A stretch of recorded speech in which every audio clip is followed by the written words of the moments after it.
चलिए आज एक ऐसी प्राचीन कहानी सुनते हैं जो हजारों साल पुरानी तो है, लेकिन इसमें आज के दौर के लिए एक बहुत गहरा संदेश छुपा हुआ है। ये कहानी है धर्म के आखिरी स्तंभ की। हाँ, तो यही सवाल है। जब सब कुछ गलत होने लगे, जब अच्छाई कमजोर पड़ जाए, तो आखिर बचता क्या है? और ये सवाल इस पूरी कहानी के बिल्कुल सेंटर में है। तो ये कहानी शुरू होती है ठीक उस वक्त जब महाभारत का युद्ध खत्म हुआ था। भगवान कृष्ण के इस धरती से जाने के ठीक बाद एक नए और अंधेरे युग की शुरुआत हो रही थी। इस नए युग का नाम था कलियुगा। और शास्त्रों में कहते हैं कि ये वो दौर है जहां धर्म यानी सही और गलत की समझ धीरे धीरे धीरे धीरे कम होने लगती है। ये एक स्पिरिचुअल डिक्लाइन का टाइम है। अब इतने मुश्किल दौर में धर्म की हालत को दिखाने के लिए एक बड़ा ही पावरफुल सिंबल यूज किया गया। पता है क्या? धर्म को एक बैल, एक बुल का रूप लेते हुए दिखाया गया। तो सोचिए, ये कोई मामूली बैल नहीं था। ये तो अस्तित्व था, सिंबल था खुद धर्मा का। और ये बैल 4 पैरों पर खड़ा था और हर एक पैर एक ऐसी क्वालिटी को रिप्रेजेंट करता था जिसके बिना कोई भी सोसाइटी ठीक से चल ही नहीं सकती। और ये थे वो 4 स्तंभ, वो 4 पैर। सत्य यानी ट्रूथ, करुणा कंपैशन, स्वच्छता यानी प्योरिटी और क्लीनलीनेस, और तपस्या ऑस्टेरिटी। जब तक ये चारों थे, दुनिया में एक बैलेंस, एक संतुलन बना हुआ था। लेकिन जैसे ही काली युग ने दस्तक दी, अधर्म यानी इनजस्टिस ने सीधा धर्म पर हमला बोल दिया। और इस हमले का असर क्या हुआ? इस बैल ने अपने 3 पैर खो दिए। करुणा, स्वच्छता, तपस्या, तीनों गायब। अब सोचिए, धर्मा सिर्फ एक पैर पर लड़खड़ा रहा था, सिर्फ एक। और वो आखिरी पैर कौन सा था? सत्य का, सच का। ये सीन इतना पावरफुली दिखाता है कि कलयुग में अच्छाई कितनी कमजोर हो जाती है, पर हाँ, पूरी तरह से मिट नहीं जाती। और बस यहीं पर एंट्री होती है हमारे हीरो की, राजा परीक्षित। पता है कौन?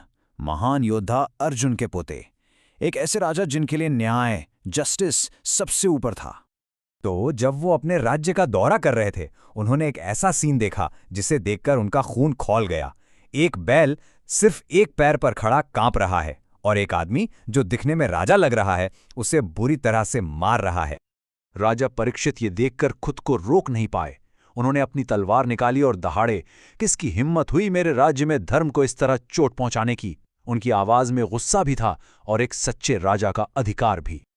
वो आदमी तुरंत राजा के पैरों में गिर गया और उसने अपनी असलियत बताई। वो कोई और नहीं बल्कि खुद काली था, इस युग की आत्मा। और उसने साफ साफ कहा, मेरा वक्त आ चुका है, यही मेरा युग है और मुझे यहीं रहना है। अब राजा परीक्षित के सामने एक बहुत बड़ी दुविधा थी। वो कली को मार नहीं सकते थे क्योंकि हर युग का अपना एक नेचर होता है, एक पर्पस होता है। तो उन्होंने एक बीच का रास्ता निकाला, एक अजीब सा समझौता किया कि बुराई को पूरी तरह मिटाया तो नहीं जा सकता, लेकिन हाँ, उसे कंट्रोल में, एक लिमिट में रखा जा सकता है। और यहां आप देखिए फर्क कितना साफ है। एक तरफ धर्मा के स्तंभ, सच, करुणा, और दूसरी तरफ काली की पहचान, झूठ, गुस्सा। ये बिल्कुल एक दूसरे के आईने की तरह हैं, एक अंधेरा तो दूसरा रोशनी। तो राजा ने काली को रहने के लिए 5 जगह दी। कहा, तुम वहां रह सकते हो जहां जुआ खेला जाता है। फिर कहा, जहां शराब पी जाती है। तीसरी जगह जहां प्रोस्टिट्यूशन होता है। चौथी, जहां जीव हत्या होती है। जब काली ने और जगह मांगी तो राजा ने आखिर में कहा, ठीक है, तुम वहां भी रह सकते हो जहां गोल्ड यानी सोने की होर्डिंग की जाती है। क्यों? क्योंकि लालच ही तो इन बाकी सारी बुराइयों की जड़ है। तो इतनी पुरानी कहानी का आज हमारे लिए क्या मतलब है? ये सिर्फ एक माइथोलॉजिकल स्टोरी नहीं है, बल्कि इसमें हम सब के लिए, आज के टाइम के लिए एक बहुत गहरा सबक छिपा है। इससे हमें कुछ बहुत जरूरी बातें समझ आती हैं। पहली, कि कलयुग मुश्किलों से भरा है, ग्रीड और सेल्फिशनेस का बोलबाला है। दूसरी, धर्म कमजोर जरूर हुआ है पर खत्म नहीं हुआ। और सबसे इंपॉर्टेंट तीसरी बात, धर्म का वो आखिरी स्तंभ, आखिरी सहारा सच है, सत्य। अगर हम ईमानदारी से जुड़े रहें तो वही सबसे अंधेरे वक्त में रोशनी बन सकती है। तो आखिर में सारी बात आकर यहीं रुकती है। जब तक हम सच का दामन थामे रखते हैं, धर्म जिंदा रहता है। भले ही वो कितना भी कमजोर क्यों ना लगे, सत्य के रूप में वो हमेशा मौजूद है, हमें सही रास्ता दिखाने के लिए। तो मैं आपके लिए एक सवाल छोड़कर जा रहा हूं। आज के दौर में ये काली हमारी जिंदगी में कहां-कहां रहता है?